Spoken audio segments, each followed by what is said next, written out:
welcome to the 11th episode of Tuesdays with Tobe.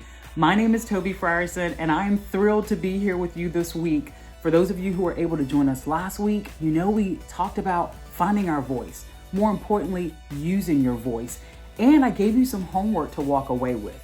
So last week, were you all able to overcome your fears of having an opposing view? And did you get that comment out there even though no one else was thinking that other than you? How about finding value in the fact that you have something to contribute? Did you get that confidence that you needed to know, hey, I'm the subject expert on this. Why is everybody else talking except me? Did you try it last week? And then lastly, I was trying to continue to impress upon us that our voices are distinct. Your voice is uniquely yours, and frankly, it needs to be heard.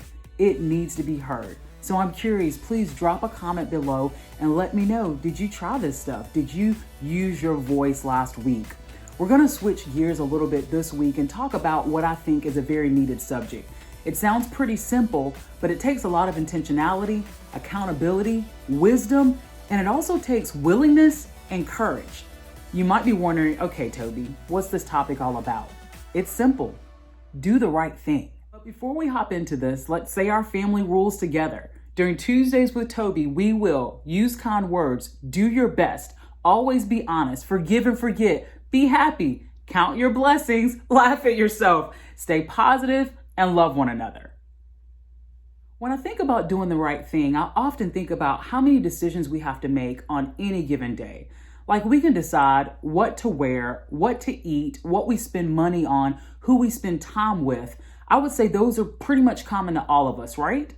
Or we can decide to leave the grocery cart in a random parking space instead of putting it back in the cart rack. It would have only taken us 30 seconds to put it back in the rack. Or we can decide when we're having dinner on the go, like maybe a fast food meal in the car, and we're rushing to our next appointment, instead of waiting until we got to a trash can, somehow the whole bag and the extra fries got tossed out of the window. Now, some of you are rolling your eyes at me because you're like, Tobe, I never toss fries. But you get my point. There was going to be a trash can at your destination that we really have to toss that bag out of the window. Or my favorite one, you go to grab a paper towel or some toilet paper, and then all of a sudden you look and the spool is empty. There's no paper. Someone should have put some paper back on there. We could have just done the right thing, right? Now, these are all minor incidents. You know, these are all very minor, but there was clearly an opportunity to do the right thing or not. But if we examine our lives, each of us have far bigger decisions we have to make. And it's so interesting when I think about how I approach things. I always know the right thing to do. That part never escapes me, but I can't say I always do the right thing.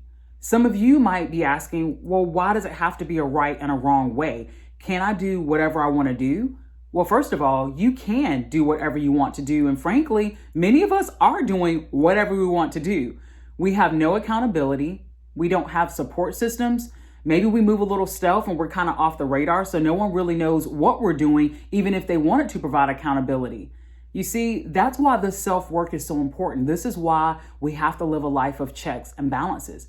If left alone to our own way of doing things, we would be a hot mess. Or worse than that, we could destroy ourselves or destroy others around us.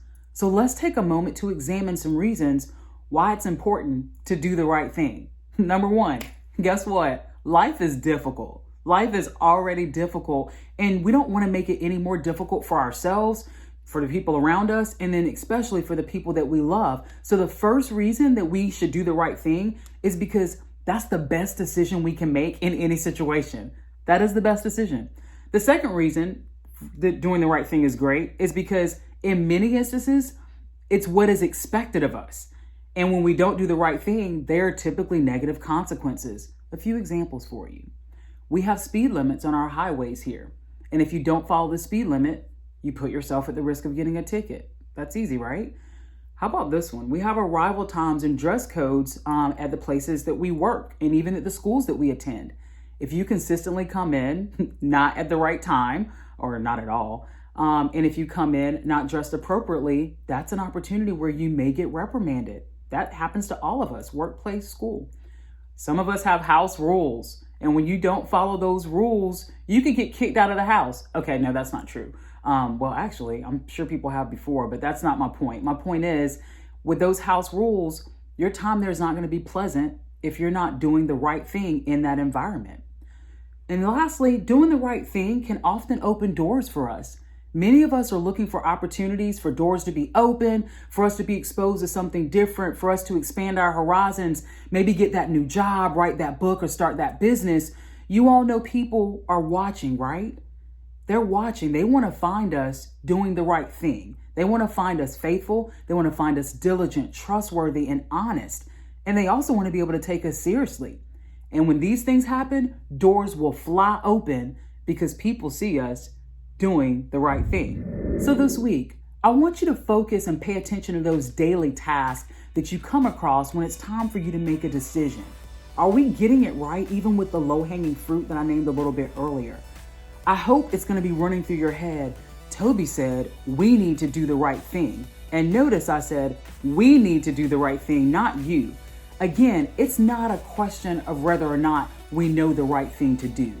We have that inner voice, or that gut feeling, if you will, that's constantly telling us, that's constantly leading us in one direction or another. But are we willing to listen? Are you going to activate that courage, that wisdom, that intentionality that I spoke about earlier?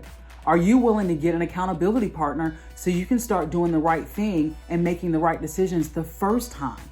Then you won't have to revisit it. You won't have to come back to it, and you won't have to clean up a big mess you made. By next Tuesday, I hope all of us can have countless stories that we can share about how we took a deep breath and had the courage to do the right thing. As always, I'm going to ask you all to like, share, and subscribe, and I'll see you back here next week.